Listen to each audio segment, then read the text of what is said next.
Question 7.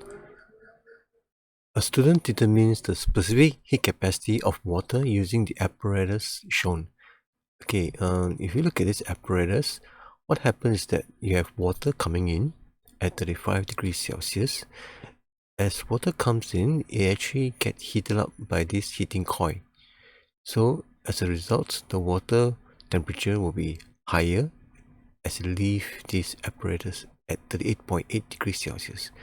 So this is a case of water being heated up to a higher temperature. So the equation to use is going to be Q equals to mc delta theta. Okay, here we are given two sets of data, but they give us power. So we have to make some adjustment to the equation. Q equals to mc delta theta. Q stands for heat, but here the data giving us the power, which is heat divided by time. So for that equation, Q equals to mc delta theta, we have to need to do some adjustment. We need to divide both sides by time. So on the left hand side become Q over T, then Q over T is actually power. Then on the right hand side is mass times C times delta theta divided by time, become mass over time times C delta theta. The mass over time is actually the M here. Okay, because this M is not the mass, this M here is stand for mass per unit time. Okay, so this is what I mean. We begin with this equation because it's about water being heated up by heat and the temperature rises. So we have Q equals to mass times C times delta theta. Then we make an adjustment, divided by time, we get Q over T equals to mass over time times C delta theta. And Q over time is actually the P, and mass over time is actually the M. So for this question, we're going to use P equals to mc delta theta. But there's one more change, because we are given two sets of data. Okay, why do they do two sets of data?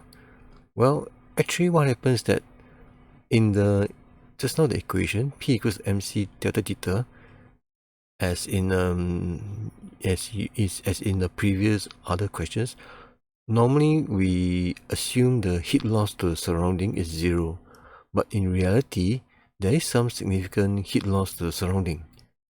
So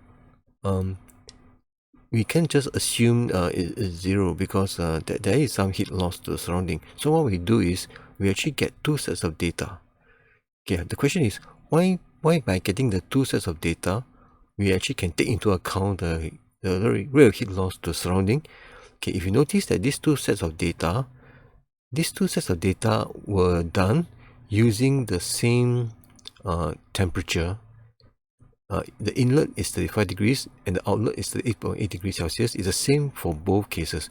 What they change in the two cases is they change the power of the heating, and correspondingly they change the mass of the water flowing per second, but they never change the temperature. This is important because if the temperature is the same for both sets of data, then the apparatus will lose the same rate of heat loss to the surrounding. Okay, because we know that for an object, a hot object, you lose heat to the surrounding. The hotter the object, you lose more heat to the surrounding. By keeping the temperature the same, you lose the same amount of heat loss to the surrounding. Okay, this is something got to do with the Newton's law of cooling. Okay, you can check it out on the internet. So by having the two sets of data and such that the temperature is the same as in the two sets of data, they make sure that the rate of heat loss to the surrounding is the same. Now the question is, how does the two sets of data able to take into account the rate of heat loss to the surrounding, since the rate of heat loss to the surrounding is actually unknown? Okay, so first, this is the changes. We will include the heat loss to the surrounding. That means the power of heating from the heating coil. Some of it is given to the water, the rest is lost as heat to the surrounding.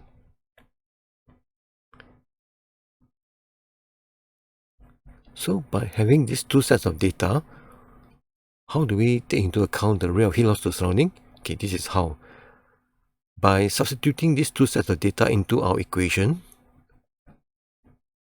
we actually get two simultaneous equations with two unknowns, the small c and the h, the rate of heat loss to surrounding.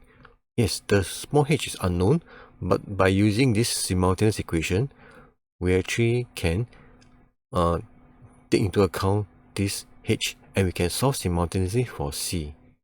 Okay, so that's how we take into account the rate of heat loss to surrounding by using two simultaneous equations.